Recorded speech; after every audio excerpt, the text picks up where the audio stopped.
Assalamualaikum warahmatullahi wabarakatuh. Terima kasih kepada Bapak, Ibu, serta teman-teman yang saya cintai. Baiklah, saya akan menjelaskan materi yang akan saya jelaskan.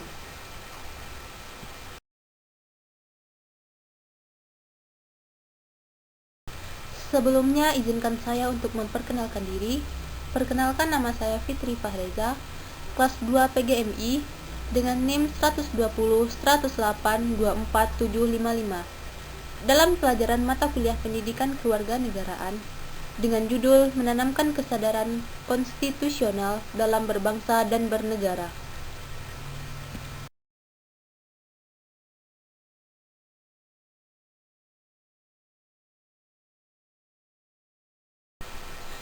Lahirnya putusan MK nomor 46 garis miring peraturan undang-undang sampai 8 garis miring 2010 tanggal 17.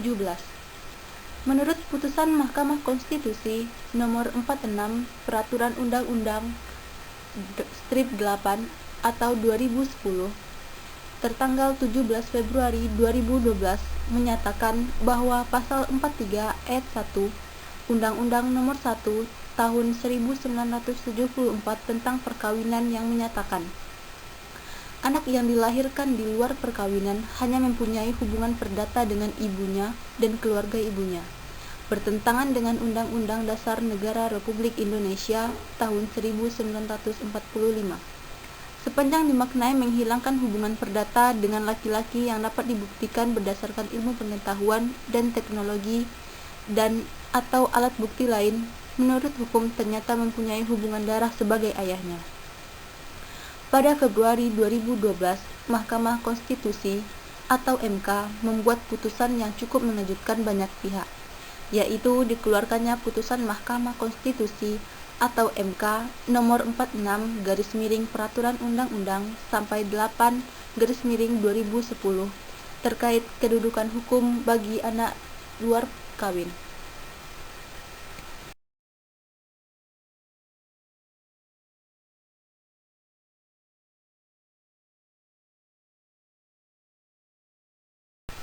Selanjutnya, definisi konstitusi dan perundang-undangan.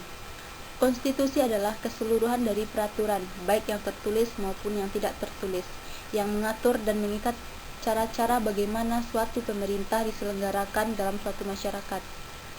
Undang-undang dasar adalah bagian tertulis dalam konstitusi. Adapun tujuan dan fungsi konstitusi. Tujuan konstitusi adalah membatasi tindakan sewenang-wenang pemerintah, menjamin hak-hak rakyat yang diperintah dan menetapkan pelaksanaan kekuasaan yang berdaulat. Fungsi konstitusi adalah sebagai dokumen nasional dan alat untuk membentuk sistem politik dan sistem hukum negara.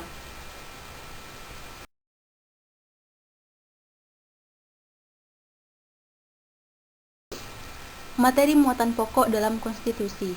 Konstitusi atau undang-undang dasar harus menjamin hak asasi manusia. Konstitusi atau undang-undang dasar harus memuat susunan ketatanegaraan suatu negara yang bersifat mendasar. Konstitusi atau undang-undang dasar harus mengatur tugas serta pembagian atau pembatasan kekuasaan negara secara jelas. Macam-macam kegiatan politik. Yang pertama, kekuasaan diplomatik. Yang kedua, kekuasaan administratif. Yang ketiga, kekuasaan militer. Yang keempat, kekuasaan hukum atau kehakiman. Yang kelima, kekuasaan legislasi.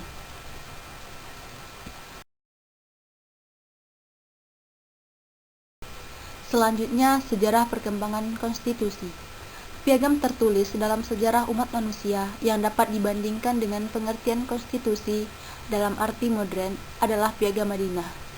Piagam ini dibuat atas persetujuan bersama antara Nabi Muhammad SAW dengan wakil-wakil penduduk kota Madinah tak lama setelah beliau hijrah dari kota Mekah ke Yastrib. Nama kota Madinah sebelumnya pada 622 Masehi. Uraian dalam Piagam Madinah yang ditandatangani oleh Nabi Muhammad SAW pada 622 Masehi itu memberikan pelajaran kepada kita bahwa konseptual konstitusi tertulis itu berisi pokok-pokok pikiran seperti halnya konstitusi yang telah dijabarkan oleh para pakar tata negara dunia.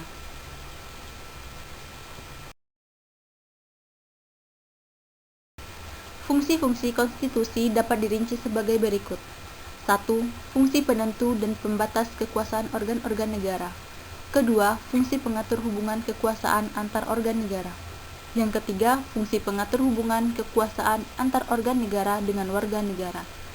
Yang keempat, fungsi pemberi atau sumber legitimasi terhadap kekuasaan negara ataupun kegiatan penyelenggaraan kekuasaan negara. Yang kelima, fungsi penyalur atau pengalih kewenangan dari sumber kekuasaan yang asli. Dalam kurung, yang dalam sistem demokrasi adalah rakyat atau kedaulatan rakyat kepada organ negara. Yang keenam, fungsi simbolik sebagai pemersatu. Yang ketujuh, fungsi sebagai rujukan identitas dan keagungan kebangsaan. 8. Fungsi simbolik sebagai upacara. Yang kesembilan, fungsi sebagai sarana pengendali masyarakat, baik dalam arti sempit hanya di bidang politik maupun dalam arti luas mencakup bidang sosial dan ekonomi. Yang kesepuluh, fungsi sebagai sarana perekayasaan dan pembaruan masyarakat, baik dalam arti sempit maupun dalam arti luas.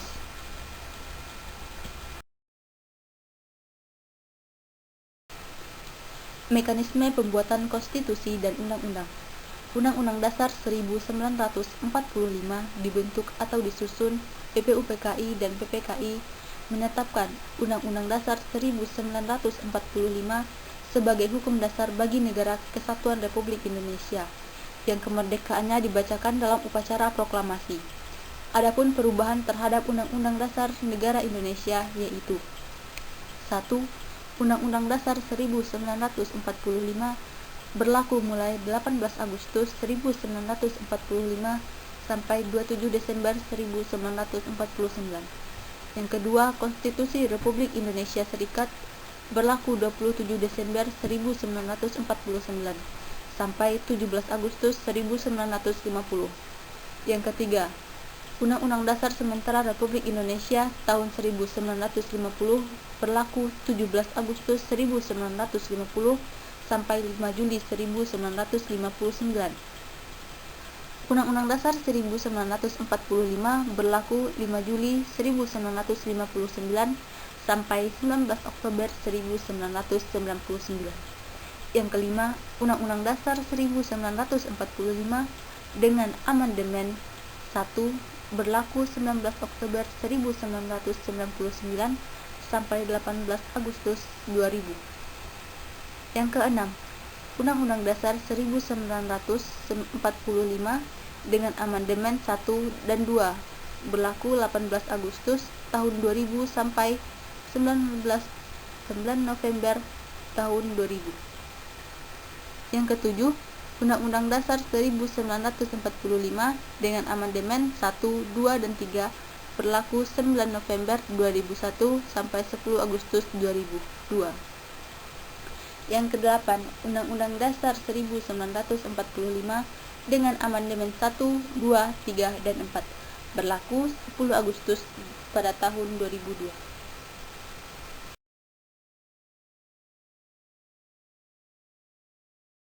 Yang selanjutnya, pengertian Mahkamah Konstitusi dan penegakan hukum atau pasca amandemen Undang-Undang Dasar 1945.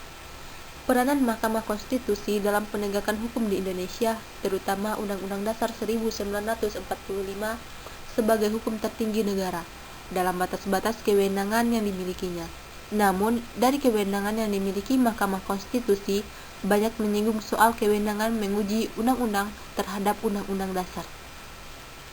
Dalam memeriksa, mengadili, dan memutuskan perkara, ada kewajiban bagi MK untuk dalam keadaan tertentu membuat hukum sendiri, sesuai pencarian dan pemahamannya tentang nilai-nilai keadilan konstitusi. Dalam penegakan hukum, aturan politik dan produk undang-undang yang akan dibuat harus mengandung unsur keadilan hukum dan keadilan substansi. Prinsip penegakan hukum ini sangat berat dan membutuhkan konsistensi dan kemauan keras agar kita menjadi orang yang memiliki integritas diri.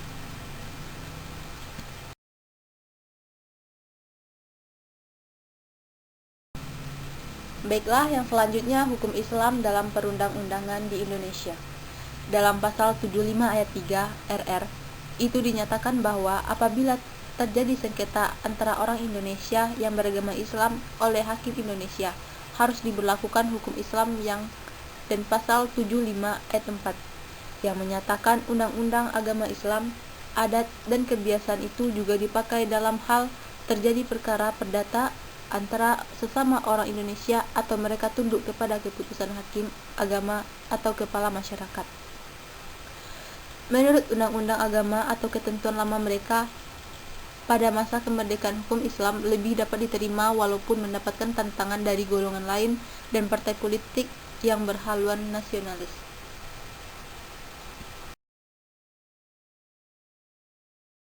Dan yang terakhir, mengidentifikasi tata urutan perundang-undangan di Indonesia.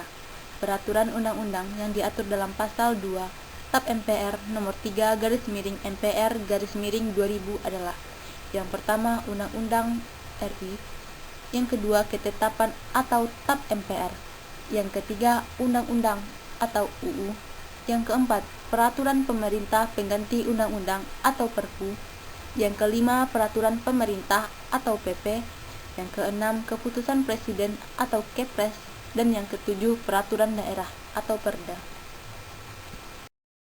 Baiklah, sekian hasil presentasi dari saya. Terlebih dan terkurangnya saya mohon maaf. Wabillahi taufik wal hidayah. Assalamualaikum warahmatullahi wabarakatuh.